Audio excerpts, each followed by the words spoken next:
tahaksin teile mõndasid luuletusi lugeda. Ja täna on väga ägedad luuletused mulle.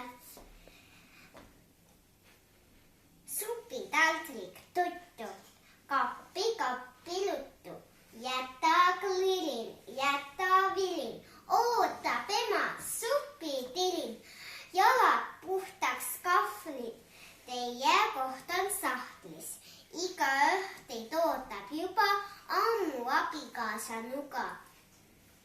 Teetas saab vist tata, kõrv on pesemata, tass kõrv kähku puhtaks pühi, oma riiulisse rühi.